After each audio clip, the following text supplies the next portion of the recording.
Good morning to all of you. I hope आप लोगों ने प्रीवियस क्लास ज़रूर देखा होगा। अब हम लोग आगे बढ़ते हैं। आज का टॉपिक है हमारा real image. When a ray of light after reflection meet at a point it can be obtain on a screen always inverted formed in front of a mirror. It means कि real image क्या है। Real image एक वैसा image है जो कि after reflection के बाद वो मीट करता है एक पॉइंट पर, और वो उस इमेज को हम लोग ऑब्टेन कर सकते हैं स्क्रीन में। उसी को हम लोग रियल इमेज कहेंगे। ये इमेज जो है वो हमेशा इन्वर्टेड होता है और फॉर्म करता है इन फ्रंट ऑफ ए मिरर में। Now virtual image when a ray of light after reflecting do not meet at a point it cannot obtain on a screen and form behind the mirror or it is erect। इसका मतलब ये हुआ कि जब virtual image form करता है तो वो आफ्टर रिफ्लेक्शन जो है वो मीट नहीं करता है और ना ही वो स्क्रीन पे फॉर्म होता है, और ये जो इमेज है वो बिहाइंड द मिरर फॉर्म होता है। इसका नेचर इरेक्ट रहता है। Now we will come to the spherical mirror. What is spherical mirror? A mirror which has a shape of a piece cut out of a spherical surface. इसका मतलब है spherical mirror क्या होता है? Spherical surface से जो हम लोग मिरर कट करते हैं उसको स्पेरिकल मिरर कहते हैं। स्पेरिकल मिरर जो है दो टाइप का होता है, कनकेव मिरर और कॉन्वेक्स मिरर। कनकेव मिरर और कनकेव मिरर को ही हम लोग कन्वर्जिंग मिरर भी कहते हैं, सो कंफ्यूज नहीं होना है। It has a reflecting surface that is rest inward. इसका मतलब है कि वो अंदर की तरफ इनवर्ड मतलब इस तरह से होता है।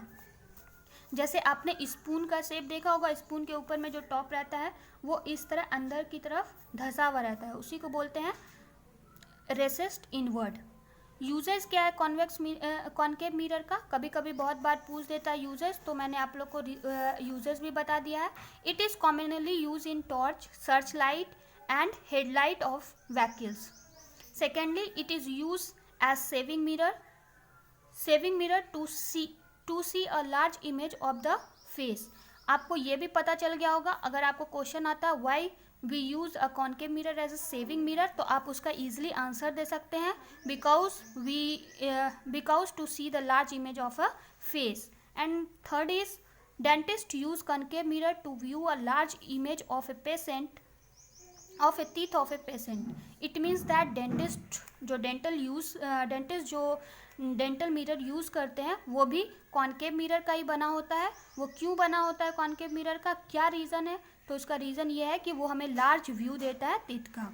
Large concave mirror use to concentrate sunlight in order to produce heat in the solar furnace. कभी कभी आप लोगों ने पढ़ा होगा फिजिक्स में, हम लोग पिछले क्लास में 9th या 8 में पढ़ चुके हैं हम लोग कि सोलर फर्नेस एक होता है जिससे हम लोग खाना वगैरह कुक कर सकते हैं। तो एक्चुअली वो सोलर फर्नेस में भी जो है कॉन्केव मिरर का ही यूज़ किया जाता है। इस इमेज को देख करके आप सेटिस्फाइड हो जाएंगे कि कॉन्केव मिरर एक्चुअली में होता कैसा है। कॉन्केव मिरर, सपोज दैट ये एक स्पेयर था, इस स्पेयर से काट के मैंने एक इमेज फॉर्म किया, ये इस टाइप का था, इसीलिए इसको स्पेरिकल मिरर बोला गया है।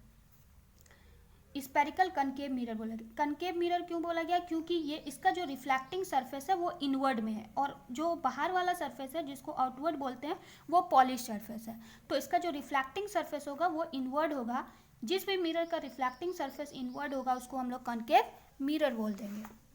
Now we will discuss the convex mirror. What is convex mirror? A mirror और डाइवर्जिंग मिरर। कॉन्वेक्स मिरर को ही हम लोग डाइवर्जिंग मिरर भी बोलते हैं। किसी किसी बुक में डाइवर्जिंग मिरर डिफाइन दिया रहता है, तो आप लोगों को कंफ्यूज होने की ज़रूरत नहीं है।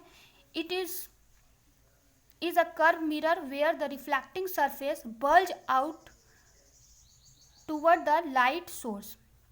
बल्ज आउट का मतलब है बाहर की तरफ निकला होना। The image of the convex mirror, suppose that ये एक स्पेयर शेप का था, उससे हम लोगों ने एक मिरर कट किया जो इस शेप का बना है, और इसमें हम लोगों ने क्या किया, पॉलिश कर दिया है इनवर्ड। तो जब हम लोग इनवर्ड पॉलिश करेंगे तो उसका रिफ्लेक्टिंग सरफेस क्या होगा, outward. This outward reflecting surface होने के कारण ही इसको क्या कहा गया है, कॉन्वेक्स मिरर। मतलब वैसा मिरर जिसका कि रिफ्लेक्टिंग सरफेस आउटवर्ड हो और इनवर्ड में वो पॉलिश्ड हो, उसी को हम लोग कॉन्वेक्स मिरर कहेंगे। यूजेस क्या है, यूजेस आपको बहुत ज़्यादा याद रखना है, क्योंकि बहुत सारा क्वेश्चन में यूजेस पूछा जाता है और उसी को रीज़न बना करके भी क्वेश्चन पूछा जाता है। Convex mirror are use in telescope, it is used in a magnifying glasses, it is also used in making the lenses of sunglasses, it is used as a side view mirror in a car। Side view mirror में आप लोग को थोड़ा सा दिक्कत हो रहा होगा। साइड व्यू का मतलब होता है जो हम लोग देखते हैं कार या फिर बोलेरो वगैरह में या 4 व्हीलर वगैरह में, साइड में एक मिरर लगा रहता है जिससे हम लोग पीछे का इमेज देखते हैं, तो उसी को साइड व्यू मिरर बोलते हैं। Some important term related to spherical mirror, कुछ ऐसा टर्म है, टर्मोलॉजी है जिसको कि आपको जानना बहुत ज़रूरी है। जब तक आप ये नहीं जानेंगे तो आगे जो हम लोग रे डायग्राम पढ़ने वाले हैं, जो कि बहुत ही इम्पॉर्टेंट टॉपिक्स है हम लोग का, तो वो हम लोग को समझने में डिफ़िकल्ट होगा। Suppose that some important terms related to a spherical mirror. सबसे पहले आता है centre of curvature. Centre of curvature क्या है, सपोज दैट आप सर्किल पढ़े होंगे, सर्किल में भी पढ़ते हैं हम लोग कि हर एक सर्किल का एक सेंटर होता है, उसी तरह ये भी, क्योंकि एक स्फेरिकल मिरर की बात हो रही है, स्फीयर इन शेप है, तो इसका भी कहीं ना कहीं सेंटर होगा। तो centre of A curvature of a spherical mirror is the centre of the image hollow sphere of a glass of which the spherical mirror is a part। कहने का मतलब है एक स्पेयर जैसे स्फेरिकल शेप मिरर से ही ये spherical shape mirror का ही बना होता है, तो उसका कोई ना कोई सेंटर होगा, जो उसका सेंटर होगा उसी को हम लोग सेंटर ऑफ कार्वेचर भी कहेंगे, और इसको डिनोट किया जाता है कैपिटल C से। Next we will come the radius of curvature। Radius of curvature of a spherical mirror is the radius of the imaginary hollow sphere of a glass of which the spherical mirror is a part। इसका मतलब है जैसे कि हम लोग पढ़े हैं कि जिस तरह से सर्किल में रेडियस होता है उसी तरह से स्फीयर में भी एक रेडियस होता है ना। तो ये जो रेडियस है इसको R से डिनोट कर दिए।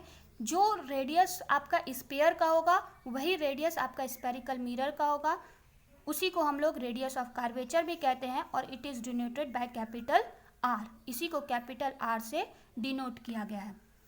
What is pole? The centre of the reflecting surface of a spherical mirror is called pole.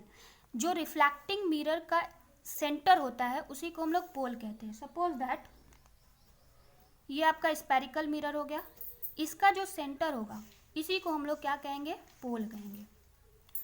And third thing is जो कि आपको बहुत ज़्यादा इम्पॉर्टेंट है वो है principal axis. Principal axis of a spherical mirror is the straight line passing through the centre of curvature C, pole of a spherical mirror and produce on both side. Suppose that ये आपका एक spherical mirror है, ये आपका हो गया पोल और ये आपका हो गया सेंटर ऑफ कर्वेचर C। तो पोल और सेंटर ऑफ कर्वेचर से जब कोई स्ट्रेट लाइन पास करेगा तो उस लाइन को हम लोग कहेंगे principal axis. After that aperture. What is aperture? Portion of a mirror from which the reflection of light actually take place is called aperture of a mirror. Aperture of a mirror का मतलब हो गया, आपको terminology से समझ में आ गया होगा, डेफिनेशन से। अगर नहीं समझ में आया तो यहाँ देखिए। सपोज दैट ये लेंस है, इस लेंस का जो भी रिफ्लेक्टिंग सरफेस है, मान लेते हैं इसको M लिख देते हैं, इसको N लिख देते हैं, M से N तक का जो भी रिफ्लेक्टिंग सरफेस है उसी चीज़ को हम लोग अपार्चर कहते हैं। Note, in fact the aperture of a mirror represent the size of the mirror. यही जो सपोज दैट ये जो अपार्चर है इसी को साइज ऑफ द मिरर भी कहा जाता है। जब हम लोग आगे न्यूमेरिकल्स वगैरह यूज़ करेंगे तो हमें साइज ऑफ द मिरर भी कहीं कहीं दिया रहता है। तो साइज ऑफ द मिरर क्या है, जो कि अपार्चर जितना होगा उसी को हम लोग साइज ऑफ द मिरर ही कहेंगे। ठीक है, तो आगे हम लोग और भी कुछ रूल जानेंगे रे डायग्राम ड्रॉ करने का। Thank you. आई होप आप लोग को वीडियो अच्छा लगा होगा। वीडियो अच्छा लगे तो सब्सक्राइब करें, शेयर और लाइक करना ना भूलें। Thank you.